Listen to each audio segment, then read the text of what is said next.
हमारे साथ जुड़े हुए हैं अमन, जिनको आप राम भक्त के नाम से भी जानते हैं। इनसे पूछते हैं ये किस तरह से इस अपील में शामिल है। राम भक्त जी, आपको लगता है कि इस बार भी ठगा हुआ महसूस कर रहा है युवा?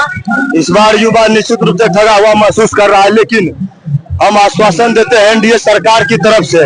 सरकार का पूरा रूपरेखा बन गया है। पूरे बिहार में प्रत्येक प्रखंड में डिग्री कॉलेज खुलेगा और सूरजगढ़ा में भी डिग्री कॉलेज खुलेगा।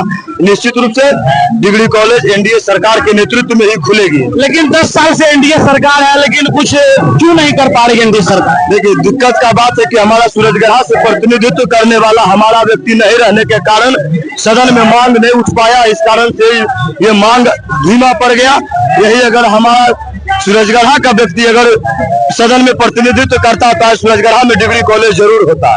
तो हम लोग का प्रमुख मांग है सूरजगढ़ा में। इस बार आप निर्णायक लड़ाई के लिए तैयार हैं? इस बार हम लोग निर्णायक लड़ाई के लिए तैयार हैं और इसका विरोध हर एक प्रत्याशियों को झेलना पड़ेगा, क्योंकि वो लोग कहीं ना कहीं किसी न किसी रूप में सत्ता के साथ रहे हैं, इसलिए उनको इसका विरोध झेलना पड़ेगा।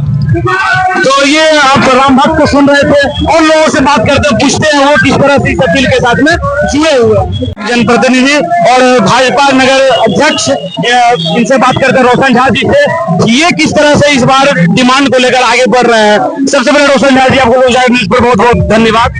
सर, आपको भी बहुत बहुत धन्यवाद।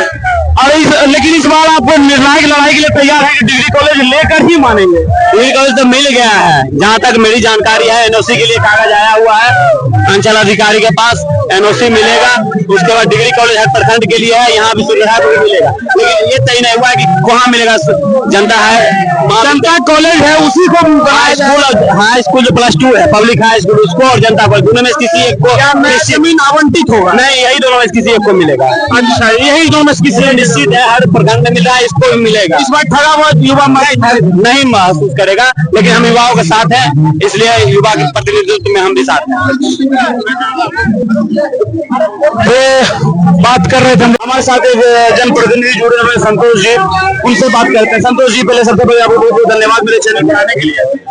तो आप इस बार, आपको लगता है कि इस बार ठगी हुई जनता महसूस नहीं करेगी?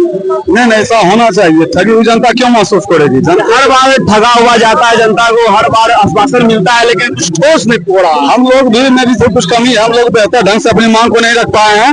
अब हम लोग तैयारी कर लिए हैं और हर हाल में डिग्री कॉलेज को लेकर रहेंगे। ये मेरा अधिकार और जरूरत है। तो इस बार अपनी निर्णायक लड़ाई के लिए तैयार है?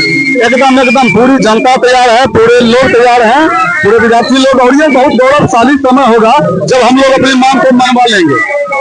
अच्छा, तो इस बार आपको लगता है कि जो कॉलेज पहले से बनी हुई है उसी पर डिग्री कॉलेज बने या नया जमीन आवंटित होकर डिग्री कॉलेज? जमीन आवंटित होते हो तो बेहतर है, क्योंकि उसके लिए जगह थोड़ा सा कमी महसूस हो रही है। क्योंकि फिलहाल यदि उससे भी अब तो भवन बनता है बहुत बड़ा, किसी तरह से पहले स्टार्टिंग हो जाए।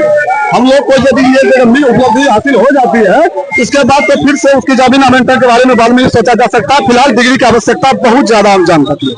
तो आप सुन रहे थे संतोष जी से, और लोगों से बात करते हैं और पूछते हैं। और जनता महाविद्यालय के पूर्व प्रिंसिपल भी रह चुके हैं राजेंद्र राज जी, इनसे पूछते हैं कि हर बार सरकार ठगती है लोगों को, जनता को यहाँ की, कि हर बार हम डिग्री कॉलेज देंगे, आश्वासन देती है, लेकिन अभी तक कुछ ठोस नहीं कर पा रही है। इसके पीछे का वजह आप क्या मानते हैं? इस बार तो राज्य सरकार ने घोषणा की है कि हर प्रखंड में डिग्री कॉलेज की स्थापना होगी। तो इसी के तहत जो युवा वर्ग के लोग हैं, अपनी मांग के लिए या विज्ञप्ति देने के लिए इस तरह का प्रदर्शन कर रहे हैं, जो अच्छी बात है।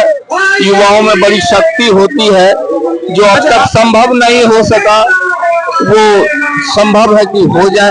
आपको लगता है कि लोकतंत्र में पढ़ाई लिखाई को लेकर युवा इतना जागरूक है कि कॉलेज की डिमांड कर रहा है, लेकिन सरकार कहीं ना कहीं विफल है एक कॉलेज डिग्री देने के लिए? जैसे हम संपूर्ण लोकतंत्र पर बोलेंगे कि लोकतंत्र की जो पद्धति है अच्छी भी है, इसमें विशेषताएं भी हैं और इसमें खामियां भी हैं। और खामियां ऐसी हैं कि जो वाजिब सवाल होता है, जो शिक्षा जैसे महत्वपूर्ण तत्व होते हैं, उसको नजरअंदाज किया जाता है। इसलिए शिक्षा को लोकतंत्र में बढ़ावा देना चाहिए। तभी हमारा लोकतंत्र भी स्वस्थ रह सकता है। ये थे